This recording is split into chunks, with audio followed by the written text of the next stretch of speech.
Glance around you. If you are in a furnished room, your eyes tell you that you are looking at a number of inanimate objects. Now, that's true so far as visual perception is concerned, but in reality, you are actually looking at thoughts or ideas which have come into materialization through the creative work of some human being. It was a thought first that created the furniture, fashioned the window glass, and gave form to the draperies and coverings. The automobile, the skyscraper, the great planes that sweep the stratosphere, the sewing machine, the tiny pen, 1,001 things, yes, millions of objects. Where did they come from originally? Only one source. From that strange force, thought. As we look further, we realize that these achievements, and in fact all our possessions, came as a result of creative thinking. Thought is the original source of all wealth, all success, all material gain, all great discoveries, inventions, and of all achievements.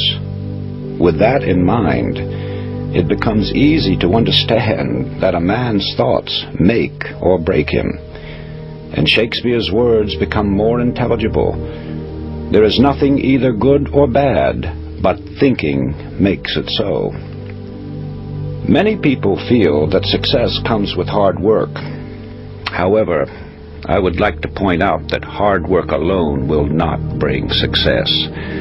The world is filled with people who have worked hard but have little to show for it. Something more than hard work is necessary. It is creative thinking and firm belief in your ability to execute your ideas.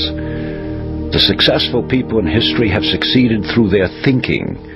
Their hands were merely helpers to their brains.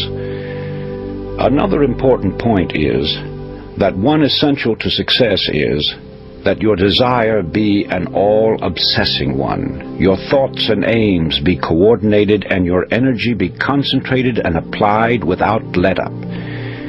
It may be riches or fame or position or knowledge that you want, for each person has his own idea of what success means to him.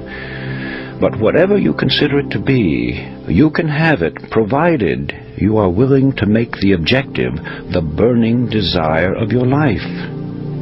A big order, you say? No, not at all. By using the dynamic force of believing, you can set all your inner forces in motion, and they in turn will help you reach your goal. Now that you have a clearer idea of the part that thought and desire play in your daily lives, the first thing to determine is precisely what you want. Starting in with the general idea that you merely want to be a success, as most people do, is too indefinite.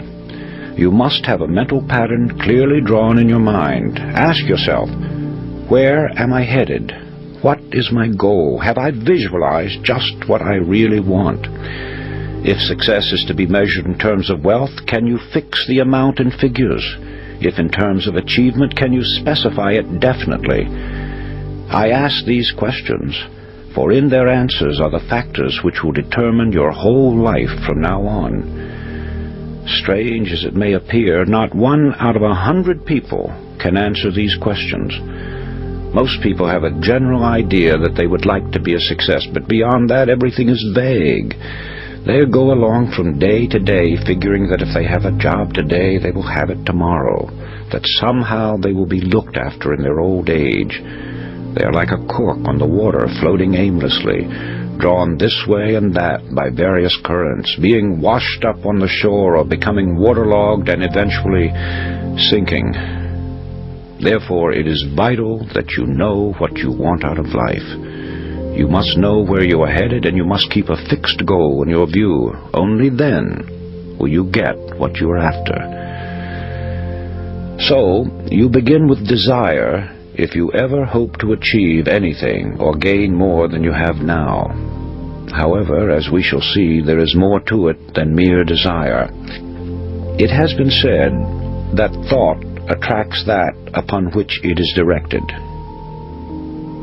Thought attracts that upon which it is directed. It was Job who said, "For the thing which I greatly feared is come upon me. Our fearful thoughts are just as creative or just as magnetic in attracting troubles to us as are the constructive and positive ones in attracting positive results. So no matter what the character of the thought, it does create after its kind. When this sinks into a man's consciousness, he gets some inkling of the awe-inspiring power which is his to use. I cling to the theory that while thoughts do create and exercise control far beyond any limits yet known to man, they create only according to their pitch, intensity, emotional quality, depth of feeling, or vibratory plane.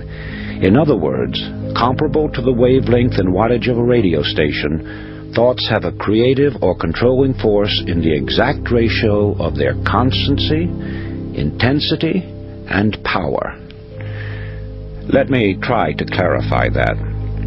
While many explanations have been offered, no one knows whether thought is a form of electrical energy or something else yet to be defined. But I have been an experimenter in that branch of electricity known as high frequency, pioneered by the great genius Nikola Tesla. And whenever I think of thought and its radiations and vibrations, I instinctively link them up with electricity and its phenomena. In this manner they become more understandable to me. All persons living in high altitudes have felt and sometimes observed the electric spark resulting from walking across the room, then touching some metallic substance. That, of course, is a form of static electricity generated by friction. It gives you an idea of how one kind of electricity can be developed through the body. Sigmund Freud, the famous Austrian psychoanalyst, brought the world's attention to the hypothesis that there was a powerful force within us, an unilluminated part of the mind, separate from the conscious mind, constantly at work molding our thoughts, feelings, and actions. Others have called this division of our mental existence the soul. Some call it the superego, the inner power, the superconsciousness, the unconscious, the subconscious, and various other names. It isn't an organ or so-called physical matter such as we know the brain to be. Nevertheless, it is there, and from the beginning of recorded time, man has known that it exists. The ancients often referred to it as the spirit. Paracelsus called it the will. Others have called it the mind, an adjunct to the brain. Some have referred to it as conscience, the creator of the still, small voice within. Still others called it intelligence, and have asserted that it is a part of the supreme intelligence to which we are all linked. No matter what we call it, I prefer the word subconscious. It is recognized as the essence of life, and the limits of its powers are unknown. It never sleeps. It comes to our support in times of great trouble. It warns us of impending danger. Often it aids us in what seems impossible. It guides us in many ways, and when properly employed, performs so-called miracles. Perhaps the most effective method of bringing the subconscious into practical action is through the process of making mental pictures, using the imagination, perfecting an image of the thing or situation as you would have it exist in physical form. This is usually referred to as visualization. However, before this visualization can work, you must really believe. I refer now to deep-seated belief, a firm and positive conviction that goes through every fiber of your being. When you believe it heart and soul, as the saying goes. Now call it a phase of emotion, a spiritual force, a type of electrical vibration, anything you please, but that's the force that brings outstanding results. It sets the law of attraction into operation, enables sustained thought to correlate with its object. This belief changes the tempo of the mind or thought frequency, and like a huge magnet, draws the subconscious forces into play, changing your whole aura and affecting everything about you, and often people and objects at great distances.